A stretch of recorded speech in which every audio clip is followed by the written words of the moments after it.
तो ये बात जान लो कि भगवान कहां मिलेंगे।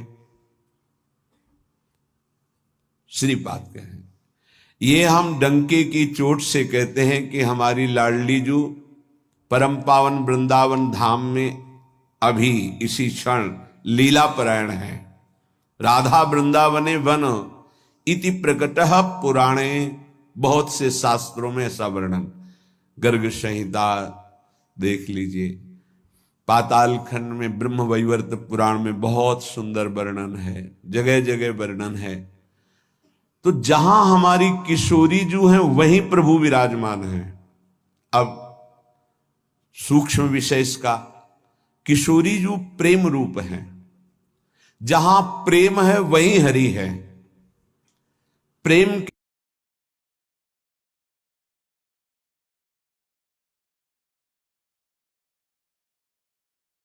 सकता है, प्रेम का मूर्तिमान स्वरूप हमारी प्रिया जो है, इसीलिए हम कहते हैं राधा राधा राधा, क्योंकि राधा उच्चारण किया तो जिनका नाम राधा है वो देखे, और जिनको प्राण प्रिय है वो देखे।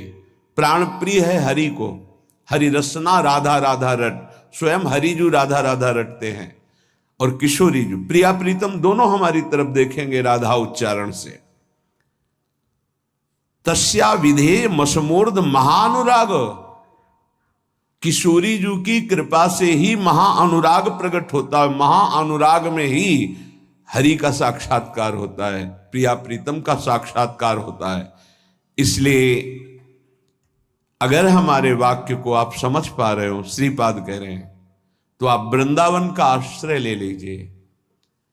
अगर अखंड वास नहीं प्राप्त हो पा रहा तो आश्रय ले लीजिए, रजरानी का सेवन कीजिए, धाम आइए, बार बार यहां दर्शन कीजिए, प्रदक्षिणा परिक्रमा कीजिए, बैठकर एकांत में नाम जप कीजिए। बहुत बड़ा प्रभाव धाम में जो भजन करता है तो बहुत कई गुना बढ़ करके उसको लाभ मिलता है। इसलिए यहां बहुत जल्दी भगवत प्राप्ति होती है। मथुरा में 6 महीने में भगवत साक्षात्कार कर लिया ध्रुव जी ने। देखो 6 महीने भी बहुत होते हैं। अगर व्याकुलता बढ़ जाए, तन्मयता हो जाए, तो 6 मिनट में भगवान साक्षात्कार करा दें। वो बहुत कृपालु है। मिलंति चिंता मणिकोटि कोट्या, अब ये बात समझनी है। स्वयं बहिर्दृष्टि मुपैति वा हरिहि, तथापि वृंदावन धूलि धूसरम न देहमन्यत्र कदापि आतुमे। एक तरफ हरि है, एक तरफ करोड़ करोड़ प्रकार के सब भोग सामग्री, महान रत्न, रुपया, पैसा, सोना, चांदी, सब वैभव है। अब अगर पूछा जाए मन से कि किधर कदम बढ़ाओगे, तो इधर ही कदम बढ़ेगा, हरि की तरफ नहीं। बातें केवल हरि की होंगी, हरि की तरफ कदम नहीं।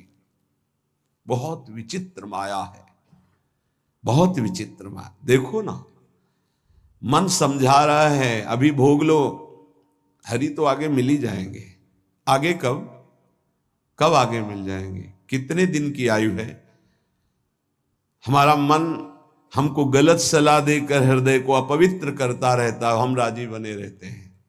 बड़ा धोखा हो रहा है, हम अपने साथ धोखा कर रहे हैं। पक्का समझो, केवल हरि प्राप्ति के लिए हम यहां आए हैं। अनंत जन्मों से भटक रहे हैं, अनंत जन्मों से, न जाने किस किस लोक में, किस किस योनियों में कितना कितना कष्ट वो सब भोग के आए हैं। माया ने सब विस्मृत कर दिया है। अब लगता है देखा जाएगा जो होगा। अरे देखने लायक नहीं रहोगे। ऐसा कष्टप्रद जीवन होता है कि कोई उपाय नहीं है। अन्य योनियों में कोई उपाय नहीं है। बहुत कष्टप्रद जीवन। देखो ना जीवों के साथ कैसा बर्ताव कर रहे हैं मनुष्य शरीर धारण करके। पता नहीं उनको कि यही दुर्गति उनकी होनी है। जीवित ऐसे जैसे पकोड़े तले जा रहे हैं, ऐसे जीवों को, ऐसे उनके, वो भी जीव हैं, वो हम ही तुम हैं, कर्म के अनुसार वो बन गए। क्या बर्ताव हो रहा है? वैसे भी जंगल में नाना प्रकार के कष्ट अन्य जीवों को प्राप्त होते हैं। अगर कांटा लग गया तो आप निकाल सकते, वो नहीं निकाल सकते। एकमात्र मानव देह है जिससे आप इस माया प्रपंच से मुक्त हो सकते हैं।